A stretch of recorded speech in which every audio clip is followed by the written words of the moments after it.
All right, today we have a very special guest joining us on the show. He is the host of the Flyers Daily Podcast and the Stick to Hockey Pod, which can both be found on Apple Podcasts. He's a former producer and current host on Philadelphia sports talk radio station 97.5 The Fanatic. Jason Myrtetus, thank you for coming on, man. What's going on, boys? You guys ready for hockey season? Of course I am. Colin, you ready? Of course, man. So what you been up to, man? You got a beer league game tonight? I do, actually. Yeah. You do? Yeah. I have a late night beer league game at I think it's at 10:20. We play a team called the Boobies, which is a great beer league name. And we've kicked the crap out of them, I think, 3 times already this season. So they'll be, and we played them in the final actually in the summer too. So team's looking good. Yeah, we're 9-0. Yeah, Hey. the boys are rolling right now. And as a goalie, though, it's been a little bit lame. I'm not seeing a lot of rubber in some of these games. I think we won the last game 14-2. And I was like, why did I even come out? You know, I'd rather stayed home in bed. The boys probably could have won without me and just played 6th graders. Looking like Moose out there after last night. Well, I don't know about that, but he saw a lot more rubber than probably I'll see tonight. But yeah, I'm looking forward to it. I love getting out and playing, and it's playing. I'm an old man, so I'm 48, but I play with a lot of young guys, so I had to surround myself with the right skill. Yeah, it's always good. Yeah. So out of all the past interviews and shows I've listened to you on, by the way, I just want to say, when you and Harry were on the midday show, I thought that was just like peak radio. I really enjoyed that. We actually have Harry coming on next week. He's coming on. He agreed to do an interview. So. Oh yeah, nice. Yeah, we had to get you in before him. Well, you got to bust Harry on a lot of things, and namely that he gives me a lot of crap because of hockey, but he's actually a huge hockey head. So he's always texting me like, you know, watching a Winnipeg game or a Bruin game. He doesn't follow just the Flyers. He follows the league. So he's a good hockey man. He likes golf too, so I don't know if there's much room to talk if you're talking popularity with the sports. Yeah, he's a big golf guy, as I am as well. But he's a good sportsman. So obviously, the majority of what you talk about in your shows is current Philadelphia sports talk, Flyers, which we'll definitely get into a little bit later. But what I wanted to start off with was how you got into the position that you're in today. Because here at Night Crier, we want to talk about how people get into, because we're in high school. So when you get going, how you can find a job like outside of high school. Because I feel like sometimes the position that you're in and the work that it takes to get there is often overlooked. So it says here that you attended Malvern Prep High School from 1984 to 87. Then you transferred to Westchester East High School and graduated in 91. Yeah. And then you committed to Penn State for broadcast communications and graduated in 96. So overall, what would you say your experience in high school was like, and when did you decide that broadcast communications was going to be the career path you wanted to follow? Well, I went to Malvern for 7th, 8th, and 9th grade. Then I left there after my freshman year. That's when I went to Westchester East for my sophomore, junior, and senior year. In high school and stuff, I wasn't a great student. I played hockey, and that's all I really gave a crap about. But when I was in high school, I had a teacher my senior year, a guy named Anthony Rotundo. He was a public speaking teacher. And I was never one of those kids that wanted to be on the radio or even thought it was an option, didn't even consider it. And then I had him as a public speaking teacher. He was a real cool teacher, and I did really well in his class. And he was like, "Oh, you have a good voice. You should think about doing radio, blah, blah, blah." And I never even really thought about it then. And I went to college. I went to Penn State. I originally went there for forestry. So I thought it'd be cool to like sit in the woods and test trees and hang out. And then I realized there was too much math and science in that major, and that wasn't my strong suit. So I changed my major to what was called broadcast cable communications at the time. And I was actually working at a beer distributor in Penn State, and it's a drive-through beer distributor called W.R. Hickey. And there was a guy that came in and paid with a check, and I recognized his name. He was the morning show guy on the rock station up there. And I said, "Oh, you that wank in the morning guy?" He's like, "Yeah." I was like, "Oh, I just switched my major to communications. I was thinking about doing an internship." And he's like, "Well, yeah, I'd love to have the beer guy as an intern. Come tomorrow and after the show, and we'll meet up." And so I went the next day and met with the show after the morning show, and they offered me an internship on the spot. I took it, dropped all my classes, and that was probably in 1995. And I've been in radio for 26 years since. That's kind of how it happened, totally by accident. It was no grand plan to get into radio or anything. So you're familiar with the Penn State national football team in 1994? Oh, yeah. I was there for that with Kajana and Kerry Collins and Kyle Brady and Bobby Ingram. Yeah, it was awesome. I knew a lot of the guys on the team. My roommates were all baseball players, and a couple of the guys, like Kerry Collins, was actually a baseball player at Penn State as well. OJ McDuffie was prior, so they were real good friends with a lot of those guys. And Derek Bonner was on that team. Was a good friend of mine, and yeah, they were tremendous. That was a tremendous year. I remember when they played at Michigan that year. My roommate's dad came up and we went to this. It's the conference center. It used to be called the Penn State Scanicon. It's out by the airport, and we went out there to watch the game in like this huge like ballroom, and there was alumni blue band and cheerleaders there, and you like watched on a movie screen. It was like open bar, open buffet. And as we're driving back after they beat Michigan in that game, that was like a really big game. Michigan was really good too. They were top 5 at the time. And we're driving back, and you got to go past the stadium, and everybody rushed the stadium and broke in. The game was in Michigan. And we all went in, and everybody they took fire hoses out and tore the goalpost down, and then they paraded them up College Avenue. And there was a picture in the Collegian the next day of Joe Paterno at like 2 in the morning getting back from Michigan from the flight that night, getting back from Michigan, and the goalposts were sitting in his front yard. And he's walking to his house, and the goalposts were laying in his front yard. So it was pretty cool. Yeah, that was an awesome thing to experience. To be at a school that big, right, and couple that with how good they were that year, and it was electric up there every weekend. It was a lot of fun. Were you one of those people that dumped it in his front yard? I never made it all the way to his front yard. I made it into the stadium. I think I just probably stood around and watched more than anything else. But I remember people parading it up College Avenue because we lived on Beaver Avenue, which runs parallel, and it was bananas. I mean, it was a away game too, so it wasn't the same kind of crowd that would be there. You know, they always said that State College became the 3rd biggest city in Pennsylvania every football weekend because 500,000 people would come into town. You'd have the 110,000 plus that would go into Beaver Stadium, plus all the other people that just would come to party and hang out. So it was like, an influx of, 250,000 plus people into State College. But it wasn't that because it was an away game, but it was crazy. It was chaos, and the streets were crazy, and it was a nutty time. I mean, I remember when they beat Illinois on the final play of the final drive. It was nuts. So yeah, it was a crazy season. Yeah, hopefully they can. Getting up there over working at obviously one of your first major jobs over at CBS. Just talk to me real quick about how it was like getting the job and then sticking with it for that long of a time period. Well, I worked in State College for a while, and I worked at a rock station there, and I was trying to get out of that market. I wanted to get back home because I was born and raised here, and plus there wasn't any money in that market. It was a small market, so it was kind of like I'd gone as far as I could go there. I was doing afternoons on the rock station there at the time, and I was the assistant program director, and I was the music director, and I was kind of like I got to move on, and I worked some contacts, and I got a job at YSP. Which was 94.1 before WIP took it over. It was a legendary rock station, had Stern in the morning and the whole thing. So I got a job there, and I left in June and came back and started working at YSP. They were owned by what ended up being CBS. At the time, it was called Infinity Broadcasting, which became a CBS property. But that's when I started with that corporate entity. And about a year and a half into being at YSP, I stayed at YSP for almost 7 years as my main job, but about a year and a half into that, I started working for some of the other stations in the cluster, which was WIP, WOGL, WPHT, and KYW. I was doing voice work for a bunch of them, but WIP in particular, Tom Bigby, who was the program director there, was going in for a triple bypass surgery. He did all their voice work at the time as well. He would record all their commercials and their imaging and stuff. And he was going in for a triple bypass, and he knew that he was going to be out a while. And then when he came back, he wasn't going to be able to do voiceover for a bit. So Tim Sabian, who was my boss at YSP, said, "Hey, WIP's got this. They're looking for a voice guy. Do you want to do it?" Blah blah blah. I went over and met with them, and I did. I used to just go in for about. Go in 3 days a week at 3:00 for about 15 minutes to 30 minutes, and they would just have a stack of scripts there for me to read, and I would just go in and read it, and the guy that was the recording engineer there would just record it and edit it and produce it, and I just went in and ripped and read and left.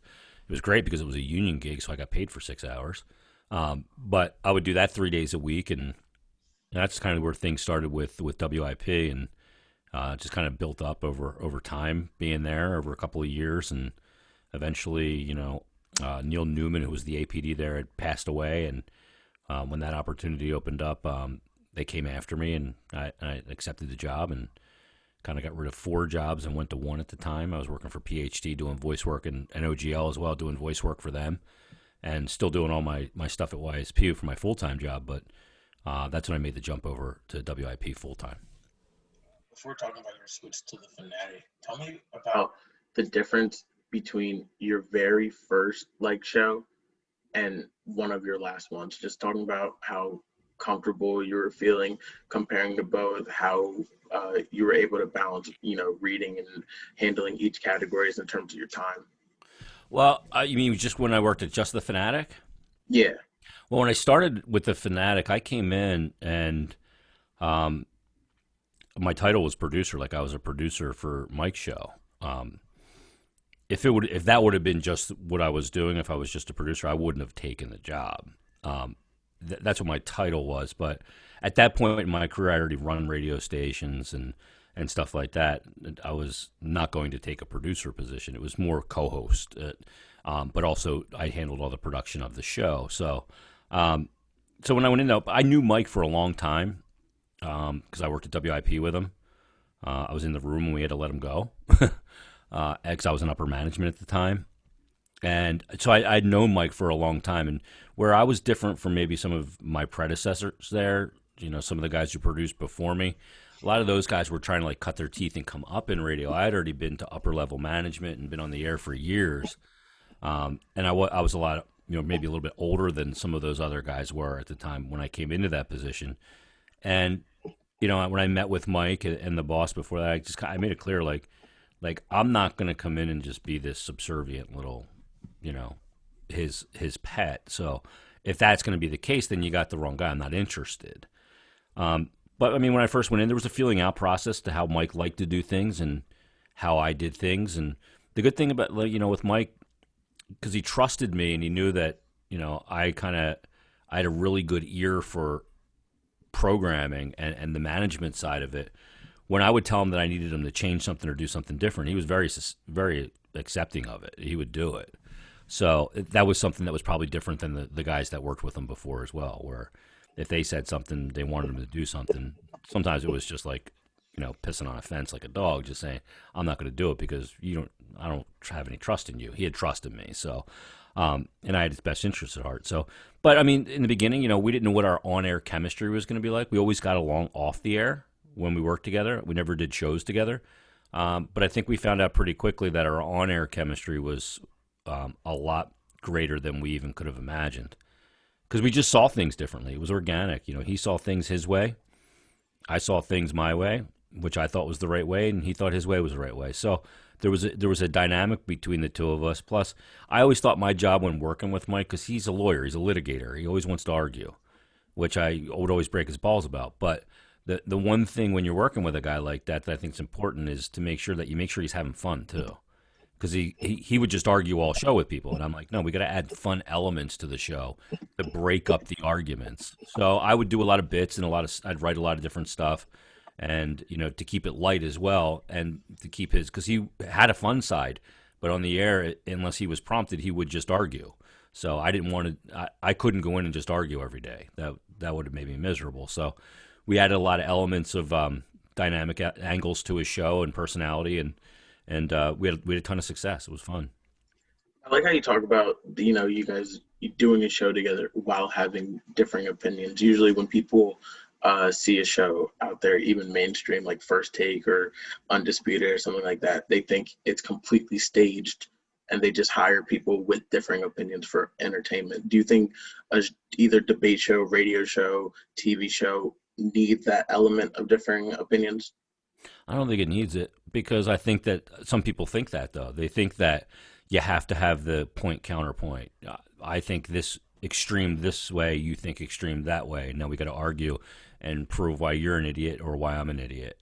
And I think that that's become a real problem with sports and these shows and the point counterpoint and the first takes and pardon my take or whatever the hell it's called. right? I think it's a problem because it's disingenuous. It's all baloney. And these guys go, oh, you're going to take that side? Okay, I'll take the other side, and then I'll argue it. Or I'll have a hot take that seems so extreme just because people will say I'm an idiot. And to me, that's disingenuous. And you know what? There's too much of it. And there's guys on the radio in this town. I call them out all the time. I think it's bullshit. Guys that do it, I think they're spitting on the credibility of the format. Because I see guys do it. You know, like I'll call him out by name. I don't give a shit. Joe Giglio, the guy did 24 hours on the radio saying why Gabe Kapler shouldn't be fired. If you're going to go on the radio for 24 hours and say why that guy shouldn't be fired, then you should be fired because you're an idiot. Like, I know you're just doing it to get attention and to be a clickbait hot take guy because you can't make the argument. There is no logical argument. And then I see other guys like Elliott Shore Parks. The fact that guy tweeted that he thought he could score a touchdown in an NFL game, score a basket in an NBA game, or hit a home run in a baseball game, a Major League Baseball game, should tell you that you should never read his shit again. Because if you honestly believe that you can do that, then you shouldn't cover sports. Because you have no idea of the skill of what you're watching. Now, he did that because he was watching a Flyers game, and he said, I can't imagine any way I could score a goal. Probably because he can't skate, but that's fine. But if you honestly believe that you think you could hit a Major League Baseball pitcher and hit a home run, you're on crack. You can't. If that guy doesn't want you to touch the ball, you have no choice. That's how good these athletes are. And you can look at like kids you grew up with and saw in high school and go, oh, that guy was an incredible athlete. He's still not even close to what the professional athletes are. Like, that's how good these people are. It's like when people I would talk to would say, hey, Russ Hughes, who wrestled at Penn State, I could survive 2 minutes without him pinning me. I'd go, no, you couldn't. Well, I'm 240 pounds. I'm pretty strong, but no, you couldn't. I watched a 140-pound wrestler that wrestled D1 at Penn State. He was a national champion and eventually an Olympic gold medalist named Sanshiro Abe. He weighed 147 pounds. I watched him tie Brian Gelsizer, who was an All-American linebacker on the Penn State 1994 football team that was drafted by the Chicago Bears. I watched him tie him in a knot in 7 seconds, and Gelsizer had no choice. So there's too much of that going on to answer your question. I think you need to be authentic all the time, because if you're not, you're phony. I hope that answers. Is there anything in your either radio or broadcasting career you haven't done that you want to do? Anything I want to do? I mean, I did rock radio for a long time. I had a blast doing it. We had such a great crew of guys when I was working at YSP. We had tons of fun. I did sports talk radio for a long time. No, I mean, I don't really know of anything that I don't have any boxes that I want to check. I like doing what I'm doing now. If I wasn't doing it, I don't know what I'd be doing. So I don't know. I just kind of take things as they come. You know, the podcasting thing is new and really new for like an old radio guy like me. But I love it because it's so liberating. Whatever you're doing a podcast on, you can go so much deeper than you can on the radio. On the radio, you have to, for lack of a better term, play the hits. So you have to talk about what appeals to the most amount of people. Because when they tune in on the radio, you're kind of like throwing a fishing line into a huge pond, and you don't know where the fish are. So when you get the fish, you got to be fishing with the right bait. And when you're doing a podcast, like if I'm doing a podcast about hockey, if people are listening to it, I know that they're interested in it. They clicked it. They downloaded it. Why would they download a podcast about hockey if they didn't like hockey, right? It would be like me downloading a podcast about cooking. Like, I don't care. I'm not gonna click that. But because they clicked it, they're looking for that, and then you can like ultimately totally deliver on it. And I think that that's really liberating from a broadcaster perspective. Yeah, so let's transition a little bit to the Flyers, a little hockey talk. Thoughts on the game last night? I thought it was a good bounce back victory, especially after the 6-1 loss of the season. You're gonna have games like that. I don't think people give Buffalo enough credit. They're often looked at as the bottom of the division with New Jersey, but in a shortened season, probably as good as anybody that anything can happen. But the Flyers stand 3-1 right now. Do you think it's still early to tell how the season's going to go? Or Yeah, I think there's so much runway still there. And, I mean, basically, you're 4 games in. I mean, you're about halfway through preseason right now in a normal year, right? I mean, usually your camp is just about 3 weeks long. You play anywhere between 8 and 10 preseason games. And then the beginning of the season is still a gong show because guys are still trying to find their game. So, I mean, I think there's a lot of that right now. I think you see it. I think you see a lot of guys thinking on the ice. So I think it's hard to tell. I mean, there's some teams I look at and I go, oh, how the hell did they lose that game? But I understand because, your systems aren't dialed in yet. And some players come in and they find their game quickly. Other players need a little time. Nobody's the same. So, I mean, I look at them and I look at their depth, injuries aside, but I look at their depth and what they're able to throw out onto the ice. And I think they're going to be a really good team because I think they have a ton of depth and I think they have important positions. I have a worry that top, pairing right side D is of paramount importance to me because you can't every night you face a great line. Every team's got a great top line. And your job as a top pairing D is to limit that line from eating. If they eat all night, then you're screwed. So you have to limit the damage a top line can do against you and make the role players on the team or the depth on the team beat you. And that's a big question mark for me. And now they have this injury with Phil Myers, and we're not sure how long he's going to be out for, but that could play a role. Obviously, Couturier is out. I think he's going to be back at around that 2-week mark that they said, maybe even earlier from what I understand. And obviously they lost Morgan Frost, so they're going to have to dig into some depth there. But all said and done, I think they're a really deep team. They're deep with the roster, and they have organizational depth as well. So I think they're in a good spot. What would you do with a guy like Shane Gostisbehere? I know he's on the COVID protocol. I'm not sure if he has it. I don't know if they're allowed to say, but that's obviously a guy that needs to put up points efficiently in order to be productive. And he only does that when he's confident. And me personally, I don't think he's been confident for the past 3 years. Personally, I think a change of scenery will be best for him. People often like to grow the notion that he's a good skater. I don't know if you see this as well, but when I watch him play, I don't think he's a good skater. But yet again, I feel like when he is confident that he could be a good skater, but I feel like the word for him maybe be like shifty, but people often hype him up too much. So what would you do with a guy like Gostisbehere?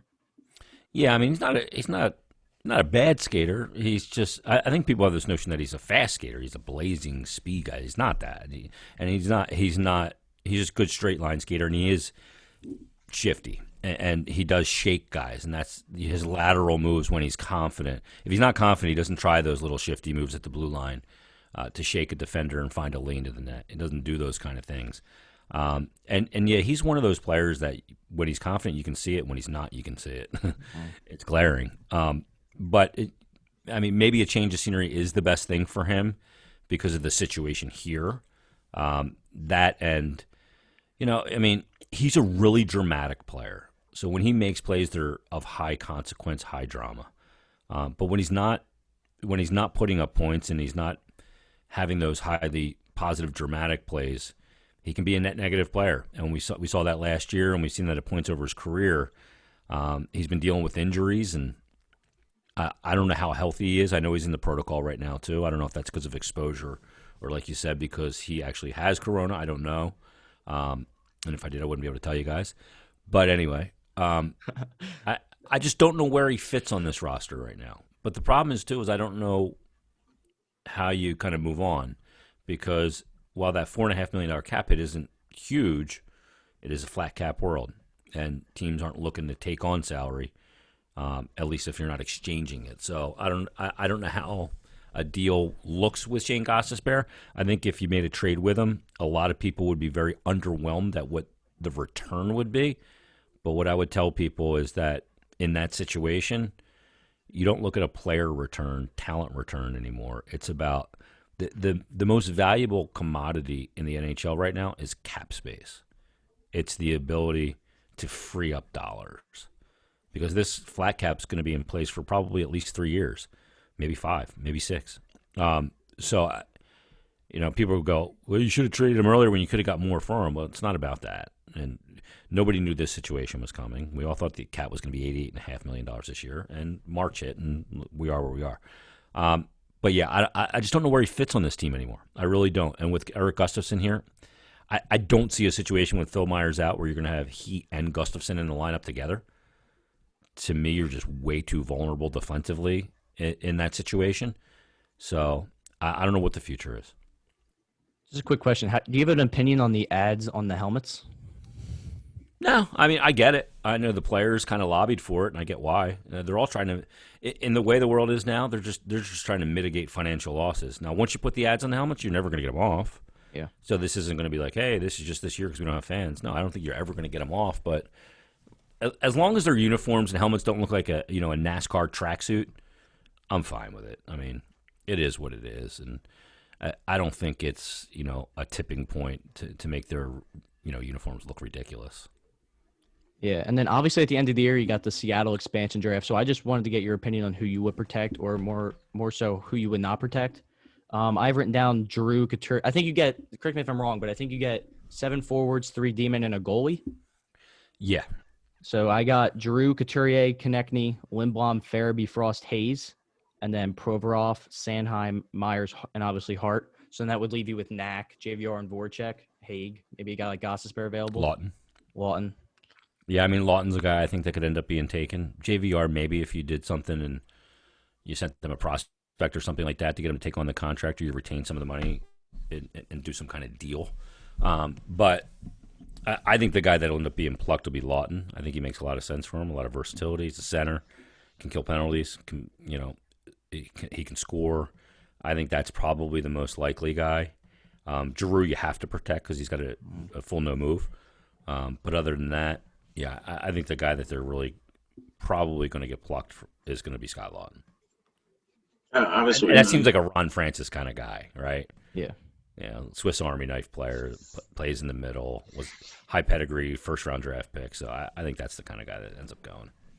Obviously, you know much more than just solely hockey. So touching on the Eagles, both of us really believe that Doug had no real reason to be fired. He was scapegoated, it seems like, pretty heavily by upper management. Do you have an opinion on that, and who would you like to see as the next coach for the Eagles? Well, I don't know that Doug didn't have didn't deserve to be fired. I thought he had a crap year. He was horrible. I mean, some of the decisions he made this year were really bad. But it's hard for me to swallow that he got let go and the GM didn't, because the GM served up his coach a bunch of garbage, right? I mean, the fact that some of the draft picks, he could have used that. He could have made better decisions on game day with better talent. But the GM is he's a mess. This guy's terrible at his job. He's not a good GM. We can't say I don't think Howie Roseman can draft anymore, because if you say that, you're wrong. You know the guy can't draft. And now they want to, and I hate the way it happened. Here's why I have the issue, is the way it went down. Because it was, hey, Doug's safe. And then all of a sudden, maybe Doug's not safe. Maybe all of a sudden, well, Doug's the one that wanted Jalen Rieger. Howie wanted Justin Jefferson. And I'm going, are you serious? So you're telling me Doug was scouting TCU games during the season last year? Is that what you're telling me? He watched enough film to go, okay, I want that guy over the guy that just played a national championship game? So now they're like soiling the dude's reputation so they can zip him and Howie can stay. It's like Howie Roseman undermining 101. Because we've seen it before. And this guy's a weasel.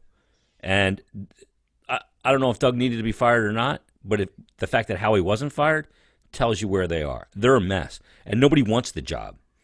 The only people that are going to take the job are ones that are going, hey, it's a head coaching job, one of 32. But anybody that's got any kind of hand is going, I'm coming in there.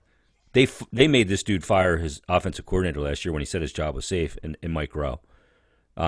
They've forced coaches on. When Doug got the job, they already had the defensive coordinator here before they even hired the coach. So how much power am I going to have? So I'm going to be held accountable ultimately for the misgivings of this little weasel, Howie Roseman?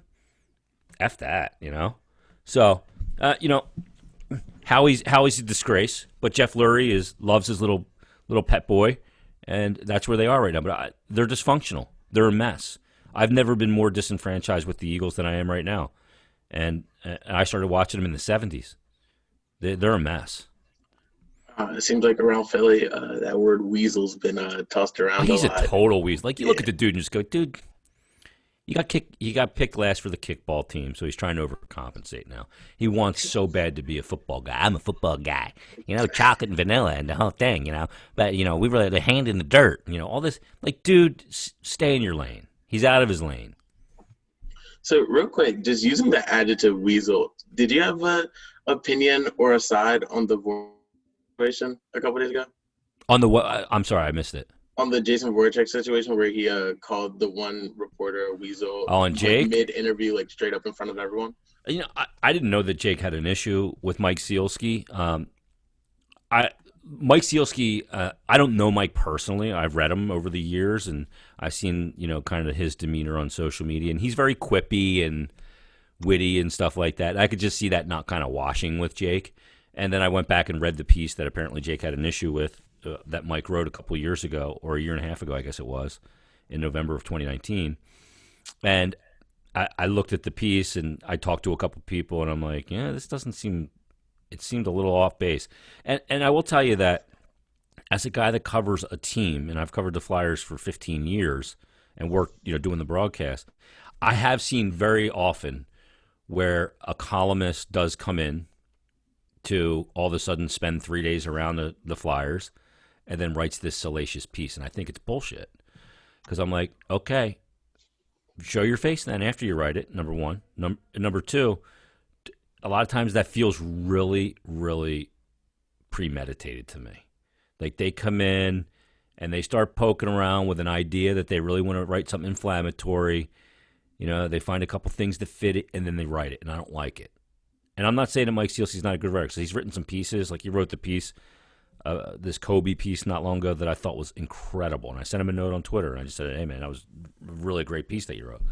But overall, no, I mean, Jake is of the mindset now as a player and a professional athlete where he just lets it fly. He doesn't care. Hey, I feel this way. I felt like you hatchet jobbed me, and he called him out for it. And, it is what it is. If writers want to write things like that, then and a player wants to comment that in disagreement, then he has the right to do it. Yeah, you might want to drop the language because maybe some kids are watching or whatever, but that's who Jake is. Jake doesn't care. And the people that don't realize about Jake Voracek is there's not one guy on the team that does more charity work than Jake Voracek. But you know why you guys don't know about it? Because he don't advertise it. So he does it for the right reasons. There is never a night. I work in a locker room called NBA 2 or NBA 1, which is the visiting NBA locker room, which is right off the tunnel where the Flyers walk to their locker room. And in that locker room, after just about every game, there's wounded warriors, there's kids with disabilities, there's sick people, everything. And they're always there as Jake's guests. And he comes in after a win. He comes in after a loss. He takes pictures. He signs a few autographs. He talks to them. Every game, he's doing something. And nobody knows about it. Nobody. Because he doesn't advertise it. But he's got people there at every single game. He's a great guy. People don't know that about him. I'm like his biggest cheerleader, and because I see it. And he is what he is. He's very authentic. So back kind of to where we started with the hot takes. He is who he is. If you don't like him, then that's fine. But he's going to give you an honest answer. And people far too often criticize athletes for never saying anything until they say something. And then when they say something, they go, why does he open up his big mouth? Why doesn't he just shut up and play? Well, you always bitch about him not saying anything. Now he says something and you're going to freak out. Careful what you ask for. All right, so what we wanted to do now before we let you go is a little segment we like to call Boom or Bust. So I'm going to give you a prediction, and then you tell me whether or not you think the prediction is a boom or bust, so whether you think it's going to happen or not. We'll start So off. if I think it's going to happen, it's a boom. If not, it's a bust. Yeah. Okay. All right. Phillies re-sign JT Realmuto before the season starts. I think it'll be a boom. Not because they did things properly, but because JT ran out of options. So I think Sixers. Yeah, you're good. Go ahead. The Sixers reach Eastern Conference Finals / Embiid becomes like a top 3 candidate for MVP. God, this is a tough one. It's a tough one because Harden's with the Nets now, and I don't know what that's going to mean. But I'll say boom out of optimism because I like what they've done. And even if it doesn't happen, I think they're moving in the right direction because Doc Rivers was a great hire. The staff that he brought in was a great staff. And the addition of Daryl Morey was a savvy move. So I believe in what the organization's doing now for the first time in a long time. So I'll say boom. And Embiid's just an absolute. I wish fans could be in the building to see him because he's just so worth the price of admission. Morgan Frost, I know he just got hurt, but do you think maybe even after the expansion draft earns a more permanent role in the roster this season? Because I know they're pretty depth. They have good depth at center. They got Couturier, Hayes, Patrick, and then Lawton on the fourth. But as you were saying earlier, if Lawton goes to Seattle, maybe he slides in there at the 4C. But I feel like they wouldn't want Frost at the 4C. They want him as a top 9 guy. So what do you feel about Frost? Yeah, I think that he'll be a top 9 guy, but as a winger, if Nolan Patrick stays healthy. So I would say that's a boom. I mean, I think he'll be fine as a winger. He's got a lot of center instincts, and you can still have those instincts as a winger and be good defensively. So I think that those are all good, and I believe in his skill set. But, yeah, I think he's a big part of the future, no doubt, even with that center depth. And I totally agree. I don't think it makes any sense to put him on a fourth line. Yeah. None. If it's That's not wasting blatant, skill for some reason. if it's not a blatant yes or no, you can give me like a percentage or odds boost here. But Jalen Hurts is the starter next year. 10 to 25%. I think it's going to be Wentz. There's just too much money tied to him. Plus, I think any new coach that comes in here is going to want to try and resurrect Wentz rather than train a second-year, second-round quarterback. I think that any coach that comes in for the most part is going to go, I saw what Wentz was, I can fix it. And they're going to try and fix it. So I think it's going to be Wentz. Now, there was a report that came out that said Peterson wanted Hurts, and that was one of the reasons that he was fired. Now, I don't know if you think that was a true report or not, but what would you say the percentage would be of Hurts starting next year if Peterson was still the coach? I think it still would have been Wentz. I think there's just too much money tied there. Plus, all this, it's looking like now that was the organization chose Wentz over Doug. I don't buy it, though. I just don't buy it. I don't buy it. I think it's a Howie. That's another Howie thing that he planted in the media. This guy plays these media guys like a fiddle, like Schefter and Ian Rappaport. He plays them like a fiddle. I know where it comes from. I know it comes from him because I was involved in a report that he refuted to those guys, that a story that I broke about Carson's back. And it didn't make sense, and those guys fell for it. And, I know it comes from him. So, no, I don't buy it. I don't buy it at all. Then this last one, I know me and my friends go back and forth on this all the time. Do you think Drew earns a spot in the Hall of Fame by the end of his career, or do you think – so, I'm a heavy advocate that he does, because I think just the points alone and what he's done for the Flyers is he's worthy. But some people say, like my friends, they say that he might need to add a cup. What are your thoughts on that? Well, if he gets a cup, he's definitely in. I mean, because you're right. The points, the individual accomplishment is there. And the Hall of Fame does – they do consider the cup thing, and that does play a part in it, but it's not as big of a part as people think. Because, look how many great players have played these sports that are in Hall of Fames and never won championships. A championship in a sport like hockey, you could say in basketball too, but it's a little different in basketball because one star player has more of an impact than one star player in hockey. Because you're on the floor more control, you can control the game more. In hockey, it's everybody that dresses for a game, with the exception of the backup goalie for the most part, plays a significant role too. So when you look at what he's accomplished, over the decade plus now in his career, and you look at the assist numbers and you go, all right, was he just feeding Ovechkin, just snapping it over to Ovechkin, and he was just bombing goals? No. He had like 130 goal scorer on his wing when he was a center. It was Scott Hartnell. You know what I mean? Like, that's crazy to think. Imagine if he had like an Ovi or a Tarasenko or whatever, a great shooter or a Line, something like that. He hadn't had that, and he still has these monster numbers. I think when it's all said and done, I think that he will be a guy that will end up in the Hall of Fame, but I think it'll take a few years for him to get in. Somebody's going to have to pick up his case and get him in, within, probably that 5 to 7 year range of being eligible. Hopefully we have a cup by then too, so it's not that much of a debate. Yeah, well, he knows this team that he's got right now, that he's got a chance, and he doesn't have to carry it all. That he's got a chance with this group, and that they have tremendous depth, and that they're going to war this time with a group that doesn't have to put all the pressure on him and Voracek to do everything. Now, he's got to be better in the playoffs, and he'll tell you that, than he was last year. He wasn't good enough. There was a lot of guys that weren't good enough on a lot of teams, but overall, he's got an opportunity with this group, and he's just got to continue to be the leader that he is. A lot of people say, rip off the sea. That's the dumbest thing I've ever heard. People have no idea what kind of leader he is. He's a tremendous leader, and guys do fall in line behind him. The lack of team success makes people think that he can't. But he worked his rear end off this summer. I talked to him last week, and he's more serious now than he's ever been to change kind of the path. And he's not effing around. So I think that he's got everybody on that team dialed in and knowing the accountability that the coach already brings too. And I think that, he's a player. I think he'll end up in the Hall of Fame, and he deserves it. He's been a great player. I think far too many people in the city haven't appreciated what he is.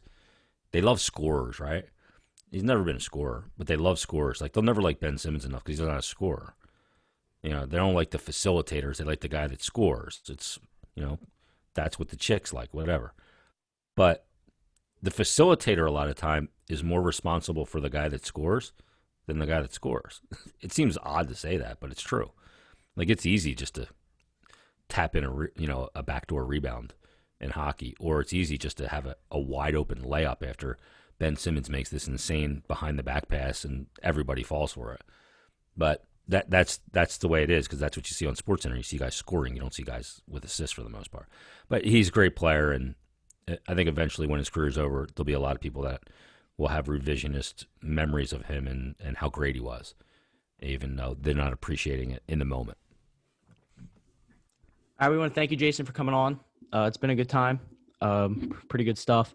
Let the listeners know where they can find your podcast. Everything's on iTunes, Stitcher, Spotify, wherever you get your podcasts. It's all there.